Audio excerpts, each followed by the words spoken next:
In a snowstorm in 2010, a young soldier named Mike Prysner, speaking without notes, became a legend with a spontaneous speech which identified the gulf between the real America and the America of the military media industrial complex. Every word he said echoes louder than ever today. Susan Brothers, thanks everyone for being here. We're from the organization March Forward, and we're here to say to all those serving in the Army and the Marines and the Air Force and the Navy that you have the absolute right to refuse to take part in these criminal wars, and that's a right that all of you should exercise. You have no reason to go put your life on the line and kill and die for profit.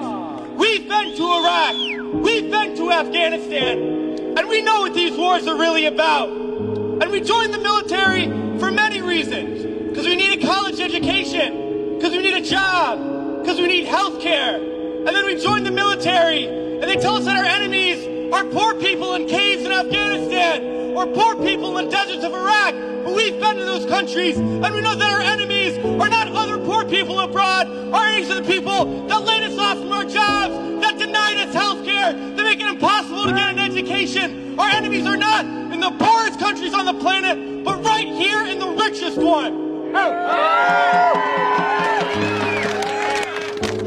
Now these wars, the occupations of Iraq and Afghanistan alone, are costing over $700 million every single day. This is a crime every single day, while so many of us are hurting. Well, I think all of us here, and the vast majority of people in this country, would agree that we can spend $700 million a day better than bombing people that we have no reason to bomb. We can spend $700 million a day rebuilding those countries we've destroyed. We can spend $700 million a day caring for the veterans we get home when they get home. And then we can spend $700 million a day giving every single person health care, a college education, a job, and a livelihood, and a home. That's what we need to be spending our money on. But this government is not going to do that. They're not going to use the money in that way. They're not going to end the wars. And they're not going to do it because it's not our government. It's their government. It's the government of the rich. It's the government of Wall Street, of the oil giants, of the defense contractors. It's their government, and the only language that they understand is shutting down business as usual. And that's what we're doing here today. And we're going to continue to do until these wars are over.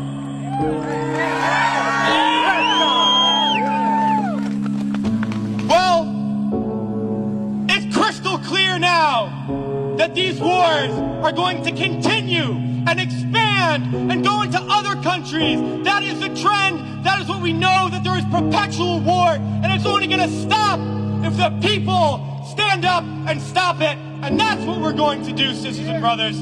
And a lot of people ask me, what do we do? Because we all know things are bad.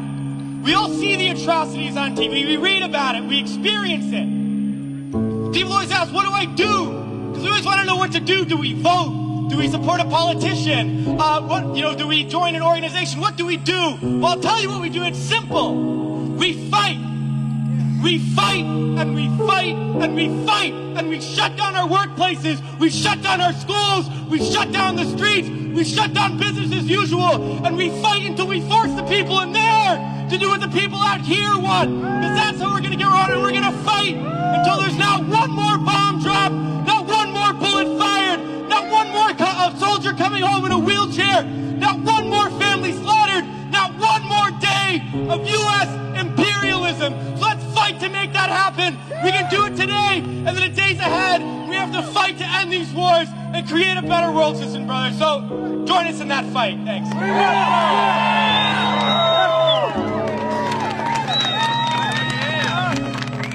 God bless you.